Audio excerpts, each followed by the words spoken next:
este es un tema pues que está como ahora empezando a sonar y empezar como nosotros a estar más expuestos y dentro de este tema de viruela del mono, viruela símica, pues también nosotros en pediatría tenemos una parte que en realidad como está centrado todo hacia adultos, pero esto también puede llegar a nosotros y también puede llegar a a las madres gestantes. Entonces, es una enfermedad zoonótica que es emergente, que es causado por el virus de la viruela símica, que es del género Orthopoxvirus de la familia Paxoviridae. Es un virus de DNA. Este virus partió inicialmente, lo conocemos desde hace mucho tiempo. El primer caso fue detectado en 1970 y justo fue detectado en un lactante. Estaba como centrado en la República del Congo, en la República Democrática del Congo, y había unos brotes esporádicos del virus desde esta época en algunos otros países que no fueran endémicos de esta situación. Entonces todo partió inicialmente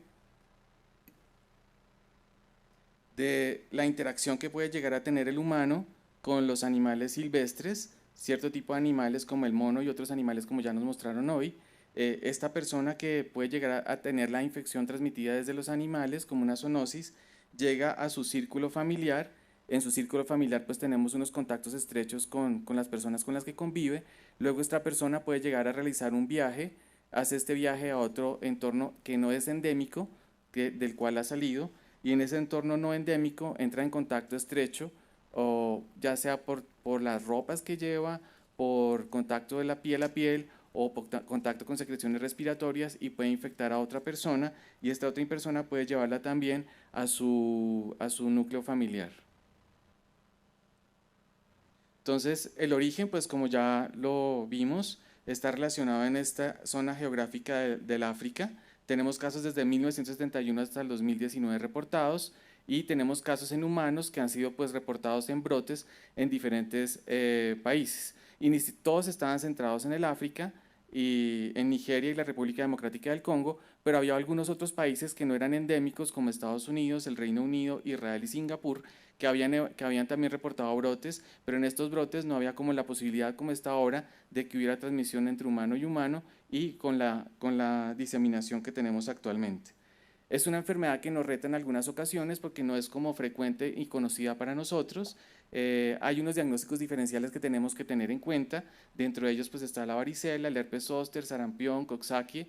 Nosotros en nuestro medio Zika, dengue, chikungunya, el herpes simple, algunas infecciones bacterianas como el impétigo, infección gonocóxica, sífilis primaria y secundaria, chancroide y algunas otras enfermedades de transmisión sexual como están ahí que al momento del abordaje de la población que tenemos ahora identificada como con el riesgo mayor, pues todas estas enfermedades se mezclan y en algunas oportunidades pues debo tener como una sensibilidad muy alta para definir el diagnóstico diferencial.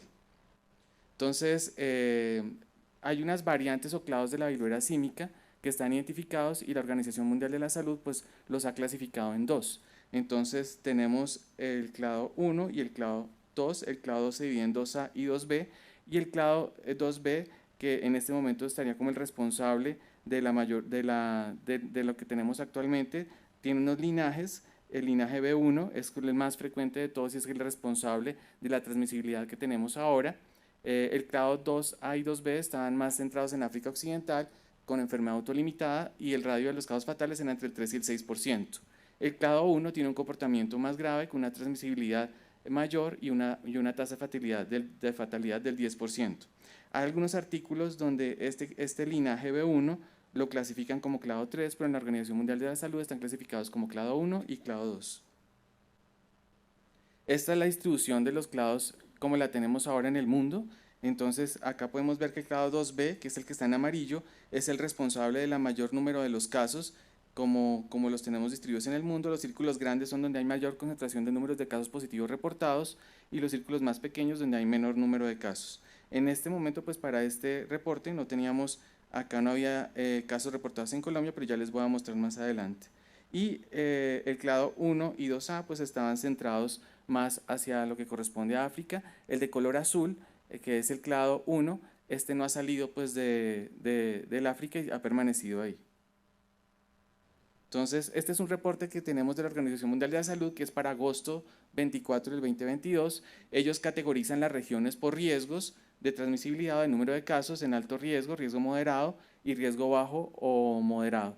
Entonces, dentro del riesgo alto, pues está Europa, en riesgo moderado ya entramos nosotros en América, y entre los países de América el que tiene el mayor número de casos en este momento es Estados Unidos, seguido por Brasil, y acá tenemos Perú con 937 casos reportados para esta fecha.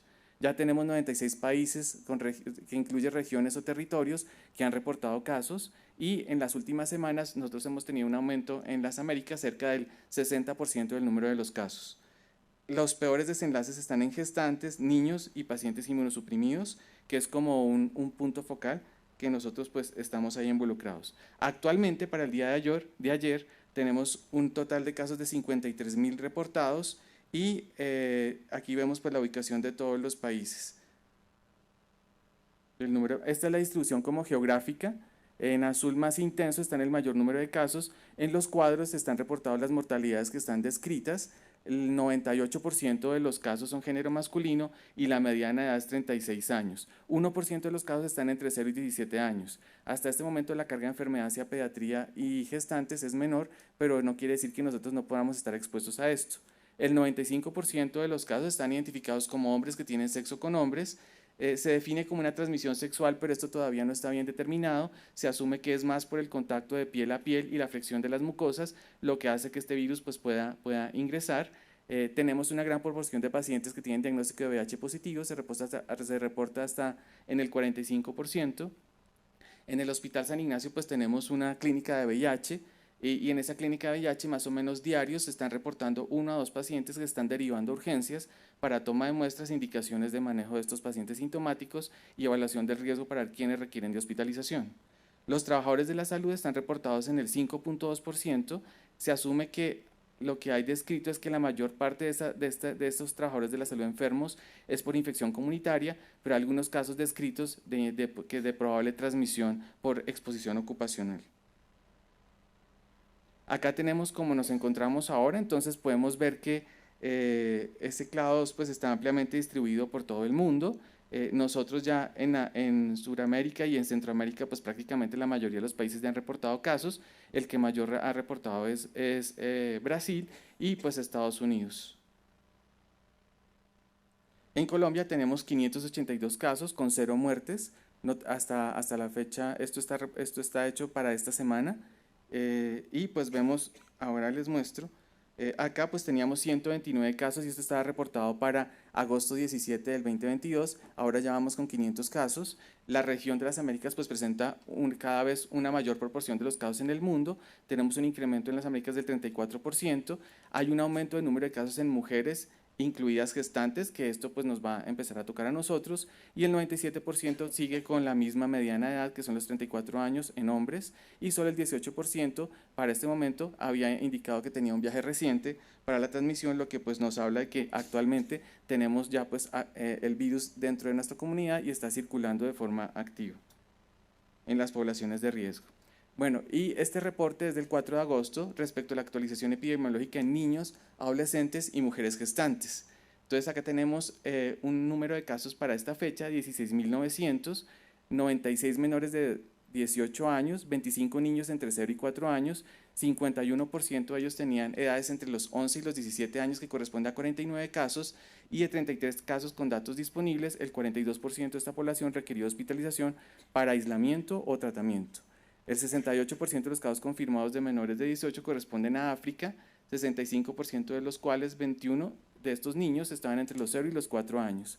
De los casos pediátricos, 27% están en Europa, 5% en región de las Américas, y para este reporte no había pues, casos descritos de mortalidad, que es algo que nos pues, tranquiliza a nosotros. Entonces, hay documentación de transmisión intrauterina del virus. Estos datos de transmisión pues, están reportados desde tiempo atrás, en África. La transmisión de la madre al hijo pues puede ser con contacto directo también, aparte de la transmisión vertical, y la infección puede provocar resultados adversos para el feto, como la muerte o el aborto espontáneo. Entonces, en Colombia, esto era para la semana pasada, para el 22 de agosto, entonces teníamos un total de casos reportados de 273, la ciudad que más concentra los casos es pues, la ciudad de Bogotá con 227 casos, y seguido por Antioquia. Y ¿qué pasa ahora con nosotros? Entonces podemos ver que nosotros pasamos de 273 casos a 582 casos en una semana. que esto pues, es un incremento importante. Y para la ciudad de Bogotá pasamos de 227 casos a 442 casos y continuamos seguidos por Antioquia, Cundinamarca, Cali y el Tolima. Hay unas definiciones, tenemos unas guías del Ministerio de Salud donde tenemos como unas definiciones descritas de caso para pues abordar nuestros pacientes. Los signos y síntomas clínicos generales están primero pues la presencia de la fiebre, cefalea, osteomialgias, escalofríos y el rash característico que presentan los pacientes. Dentro de estas definiciones pues tenemos unos criterios clínicos y unos criterios epidemiológicos para incluir los pacientes. El criterio clínico involucra a persona que presenta exantema de cualquier parte del cuerpo, sean máculas, pápulas, vesículas, pústulas o úlceras genitales, perianales con o sin proctitis, acompañado no de fiebre, odinofagia, mialgias, linfadenopatía o cefalea. En el pasado, pues teníamos dentro de las definiciones del ministerio que debía yo tener como el nexo o el antecedente del viaje o el nexo con una persona que viajara de un país donde tuviera casos reportados. Esto pues ya cambió y aquí incluso ya está incluido entre la parte inferior, como lo podemos ver, que paciente que según criterio del médico especialista clínico epidemiológico es un caso probable, pues está entre los criterios epidemiológicos pues para yo tomar todas las acciones. Tenemos unas definiciones de caso, si corresponde a un caso descartado por laboratorio, a un caso importado, a un caso relacionado con la importación, a un caso de fuente desconocida o a un caso relacionado con fuente conocida. ¿Cuáles son los mecanismos de transmisión? Esto lo tomé directamente desde el lineamiento para el abordaje de los casos, porque escriben ampliamente cómo puede ser. Hay algunos que todavía no están bien claros que en verdad sea de esa manera, pero están como descritos dentro de lo que tenemos. Contacto directo con lesiones eruptivas o con fluidos de una persona positiva para viruela símica, contacto directo con objetos y superficies contaminadas con el virus. Entonces aquí se incluyen objetos como el celular, los objetos de uso personal, cigarrillos, telas, la ropa de cama, juguetes sexuales y ropa en general. Contacto con secreciones respiratorias, contacto directo durante relaciones síntomas, abrazos, masajes, besos, pero involucra un contacto piel a piel, contacto prolongado cara a cara, sexo oral, vaginal, anal o tocado de los genitales de una persona positiva para viruela símica, y el virus pues, puede persistir por 15 días en las superficies dependiendo de las condiciones microambientales y se puede transmitir a cualquier persona que tenga contacto cercano o estrecho con personas infectadas piel a piel y con objetos contaminados. Bueno, dentro de las características del virus o viruela símica, acá voy a comentarles algunas de ellas. Dentro de ello está el periodo de incubación, tiene un periodo de incubación entre 5 a 21 días, que es muy largo y varía dependiendo del tipo del riesgo de exposición. Entonces, en exposiciones no invasivas va de hasta 13 días y en exposiciones complejas e invasivas pues puede ir hasta los 21 días. Y generalmente el periodo de transmisibilidad es de 1 a 5 días desde el tiempo del prodromos hasta la aparición del exantema, y durante el exantema pueden ser infecciosos los pacientes hasta que se hayan caído las costras y empiece a epitelializar la piel. ¿Qué elementos de protección personal debemos utilizar nosotros para atender estos casos? Pues cada hospital o cada centro de atención ambulatorio o hospitalario pues debe generar un flujograma, o es como la recomendación que nos dan, y dar como una línea de atención de estos pacientes para pues que sea oportunamente la toma de las pruebas, para que tengamos como unas unidades de aislamiento, ya sea un consultorio específico para atender a estos pacientes en urgencias o dentro del hospital pues designar un lugar específico para la asignación del cuidado. Entonces, lo más importante para el control de infecciones acá, pues este protocolo de la Secretaría Distrital de Salud asume como que los mismos elementos de protección personal que yo uso para atender los pacientes con SARS-CoV-2, pues son equiparables para la protección para atender los pacientes con viruela símica. Entonces, acá lo más importante que tenemos es, bueno, lo que corresponde al gorro y la protección de los zapatos, del calzado, pues ya es opcional. Le dan a uno, pues primero pues tiene que utilizar un traje quirúrgico, el uso de la bata, los guantes, la mascarilla. Respecto a la mascarilla hay dos tipos que yo podría utilizar, entonces se recomienda la N95 o la FFP2 en caso de que yo tenga exposición a aerolización de partículas, y la mascarilla normal si no hay riesgo de aerolización de partículas. Entonces pues acá tenemos como la forma de la toma de las muestras, que se debe tomar de dos lesiones distintas. Luego pues yo debo desinfectar las superficies donde se encuentra el paciente, y este paciente pues debe estar aislado. La transmisión a trabajadores de la salud expuestos es posible, Hay pocos casos descritos, los que están descritos es más en relación con el cambio, por ejemplo, de la ropa de cama, y la otro personal de riesgo de salud son las personas que trabajan en el laboratorio y las que manipulan la toma de las muestras y pues las pruebas diagnósticas. ¿Cuál es el riesgo de transmisión en los diferentes grupos poblacionales? Esto está hecho por el Centro de Prevención y Control de Enfermedades Infecciosas de Europa y nos dan como unas clasificaciones. Entonces, nosotros pertenecemos a las poblaciones de riesgo, los niños, las gestantes, los ancianos y las personas inmunosuprimidas. Entonces, acá los dividen en múltiples parejas sexuales y hombres que tienen sexo con hombres, la población general y la población de los trabajadores de la salud.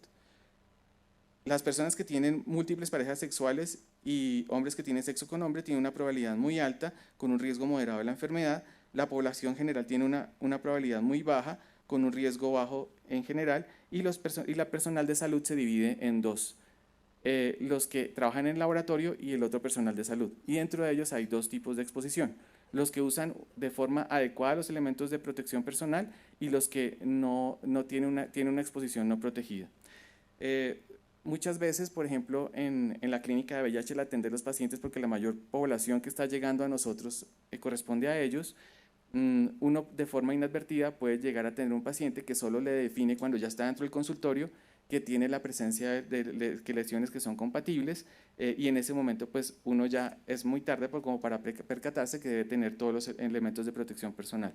Entonces en esa clínica se ha tomado pues la decisión de que deben estar todo el tiempo protegidos al momento de la atención de los pacientes porque no sabemos cuál de ellos puede consultar y la mayoría pues hacen enfermedad leve. Bueno, aquí también hay definidos unos factores de riesgo y hallazgos clínicos asociados con la enfermedad severa y pobres resultados.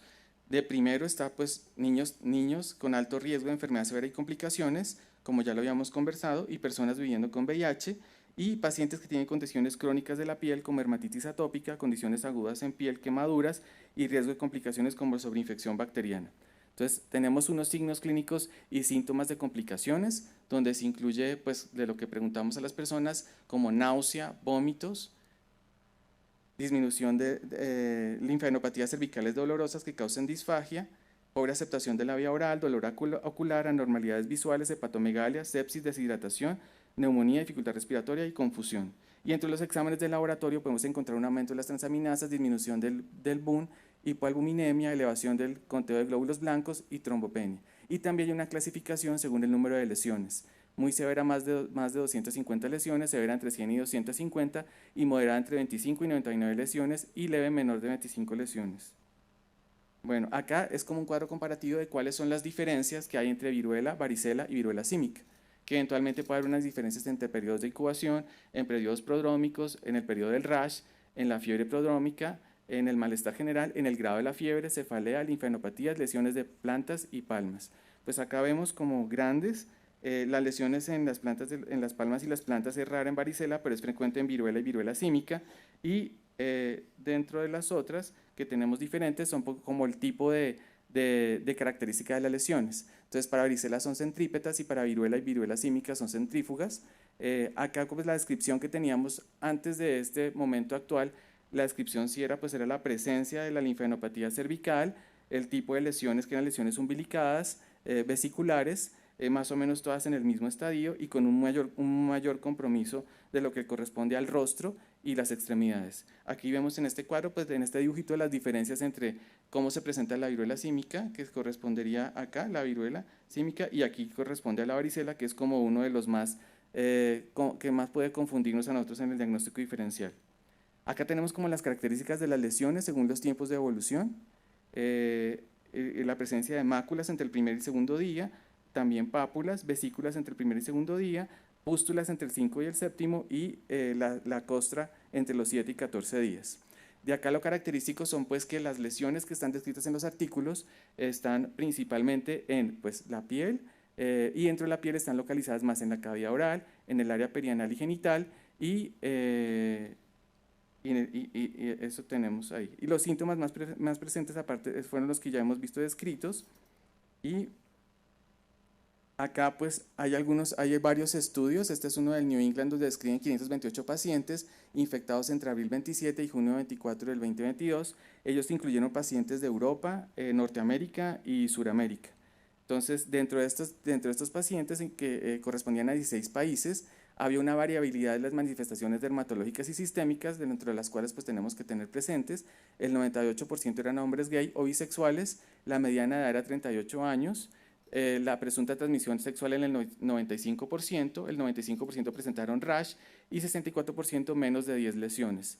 El 73% lesiones anogenitales, el 41% lesiones en mucosas y la población con VIH positivo llegó hasta el 41%. Y acá vemos algunas características de las lesiones en el rostro, en la frente, lesiones genitales y los días en los cuales está como descrita.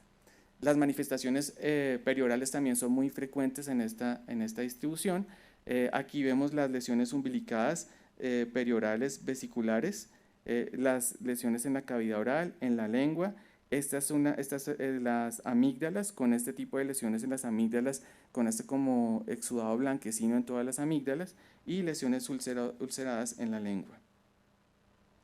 Las linfonopatías eran presentes, pero no son tan características como lo que se describía antes, hasta el 27%, y acá pues tenían la PCR positiva, y de estos el 5% requirió hospitalización. De los hospitalizados, el 70% fueron tratados con Cidofovir y Tecovirimat, que es como el medicamento que está, uno de los medicamentos avalados.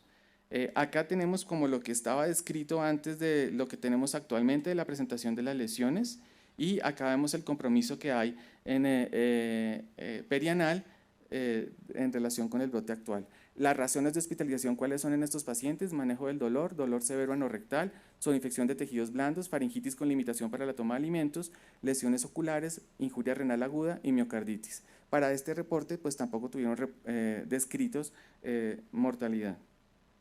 Acá tenemos más ejemplos de cómo era anteriormente, cómo se presentaban los casos del rash. Hay unas diferencias en este estudio español, en este reporte, respecto del tipo de relación sexual que tenían los hombres de exposición y la cantidad de las lesiones. Entonces acá lo dividen en la población que tenían hombre con sexo con hombre que eran receptivos, en los que no eran receptivos y en los que no tenían relaciones entre hombres sino eran heterosexuales. Entonces vemos una diferencia en relación a los síntomas, al tiempo de incubación en esta población. Si vemos las características en relación con lo que les comenté antes, pues permanece muy igual. El periodo de incubación para esta corte está descrita en 7 días. Acá es el reporte de Estados Unidos del CDC. Ellos reportan alrededor de 1.195 casos, 99% hombres. Acá vemos cómo aumentó en una semana, entre el 5 de julio y el 19 de julio, de forma exponencial, el número de casos hasta que se pone como en una meseta. Aquí les mostraba esto para comentarles que aquí ya tenemos descritas 5 casos de mujeres que estaban reportadas dentro de la corte, pero continúa pues igualmente siendo más prevalente en hombres. Aquí está como la presentación de los síntomas también. Entonces, rash presentaban el 100%, fiebre el 63%, escalofríos el 50%, linfadenopatías el 59%. Estos son los signos clínicos más frecuentes que estaban descritos y el rash fue más frecuentemente reportado en genitales, brazos, cara y piernas. Y el 80% refirieron menos de 90 lesiones. En esta cohorte se hospitalizaron de los 954 pacientes con datos de hospitalización, el 8% fueron hospitalizados, que correspondía a 77. Y acá pues tenemos alguna descripción de datos de vacunación disponible. Para esta época ya estaban vacunando en Estados Unidos con esta vacuna no replicativa que se llama Jynneos y hace referencia también a la profilaxis postexposición. Este es un caso pediátrico que fue el único que encontré descrito. Entonces, y esto pues también nos puede ayudar a nosotros de cómo podría llegarnos a nosotros la biliuria símica. Todavía pues no están reportes publicados de cómo hacer la corte pediátrica o de los casos pediátricos que se han presentado. La infección en los niños podría ser poco frecuente. Acá tenemos la inscripción de un niño de 10 años de edad que en junio del 2022 acude al servicio de urgencias de Ámsterdam. Él tenía vacuna de la varicela a los 5 años y 3 días antes de la consulta había presentado dinofagia sin fiebre. Tuvo un viaje a Turquía por una semana y al regreso del viaje presentó lesiones redondeadas en la piel pequeñas, en la pierna izquierda, mejilla y mandíbula, como son las que están descritas en las fotografías. El médico general pues lo revisó, le sospechó que tuviera una infección por hongos, le formuló una crema antifúngica, las lesiones aumentaron, entonces volvió a consultar. Cuando volvió a consultar, el médico dijo, no, tiene un impétigo, entonces hay que darlo con tratamiento con antibióticos, le dio un antibiótico tópico en crema, las lesiones progresaron a 20, vuelven a consultar al servicio de urgencia, lo encuentran en buen estado general, sin fiebre, sin aumento del tamaño de los nódulos linfáticos, ni el hígado, el vaso estaba de tamaño normal y sin lesiones en cavidad oral o región genital. Ellos pues toman exámenes, entonces tiene una PCR que está en realidad bien, una BCG bien también, un hemograma normal, hacen un estudio con inmunoglobulina A, que pues en él encuentran una disminución de los valores de inmunoglobulina A, descartan abuso sexual, pues porque nosotros por lo que hemos visto, pues de entrada ya empieza uno a sospechar que esto haya ocurrido, le realizan exámenes adicionales para diagnóstico diferencial de enfermedad de transmisión sexual, virus de la varicela zóster, toman PCR para virus de la viruela del simio, en sangre, faringe, región anal, vesículas en piel y orina, todos son positivos menos la orina y hacen también secuenciación genómica. Entonces aquí vemos cómo fue la progresión de todas estas, en el tiempo de todo lo que les he comentado. Dentro de las muestras, pues la que fue mayormente positiva con la PCR y con la carga viral más alta fue la de sangre y de la piel y de la faringe. Ellos hicieron pues la secuenciación, y en la secuenciación genómica encontraron que correspondía al clado 3 del linaje B1, pero pues ya como les mostré, este clado pues correspondería más como al clado 2, pero lo hacen como el linaje B1 como un clado 3. Y el posible contacto pues puede haber sido una persona infectada o una superficie contaminada que no estuvo documentado. En ese momento pues documentaron una hipogamaglobulinema por IgA, pues se le dio tratamiento específico al niño. Se buscaron los contactos de ese niño en la familia y también de las personas cercanas, y esta búsqueda se hizo pues con la PCR. ¿Cuál es la posibilidad de transmisión vertical del virus de la viruela del simio?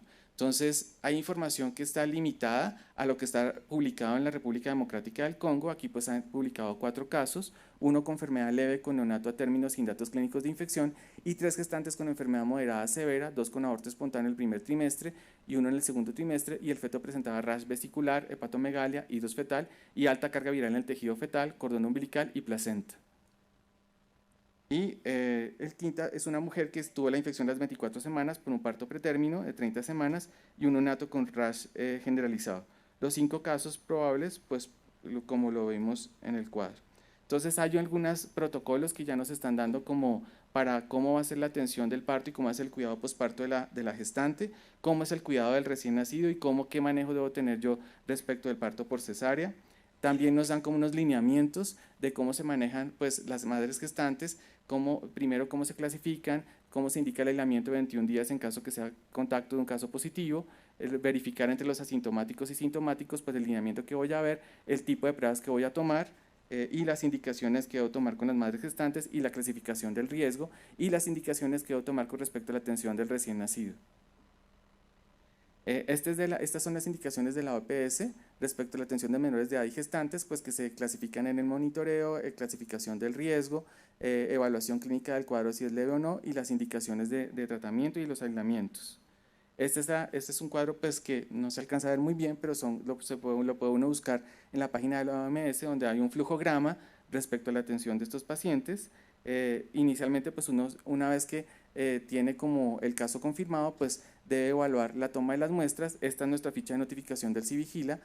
Toma muestras de suero, hisopado respiratorio, hisopado de los fluidos y lesiones de la piel, y según esto, pues entonces, si uno envía esto al laboratorio de salud de referencia, y ahí se hacen las pruebas moleculares para diagnóstico y diagnósticos diferenciales, y si el resultado es positivo, pues se hace la confirmación. El transporte de estas pruebas requiere pues unos lineamientos especiales y unas indicaciones específicas. Les voy a hablar, esta es la forma de la toma de la muestra. El tratamiento pues es manejo sintomático, en realidad, control del dolor, control de la fiebre, hidratación. Si los pacientes tienen mucho dolor en relación con proctitis o imposibilidad de tragar alimentos por las lesiones, pues manejo con analgésicos, antihistamínicos para la picazón de las lesiones, y manejo también de la ansiedad. Tenemos algunos otros tratamientos disponibles, que esto ya es lo último que les voy a mostrar por el tiempo. Entonces, de estos medicamentos pues no están disponibles en nuestro país, son como una herramienta que podríamos llegar a utilizar si están centrados como a los casos graves. Y pues la eficacia de las vacunas, que pues en este momento tenemos dos vacunas que no tenemos disponible, pero que el país está tratando de tenerlas. En Colombia se vacunó contra la viruela hasta 1979 y la eficacia de la vacuna contra viruela frente a viruela símica es del 81% por actividad cruzada. Bueno, no les muestro mucho más por el tiempo, pero muchísimas gracias a todos por asistir y por estar con nosotros.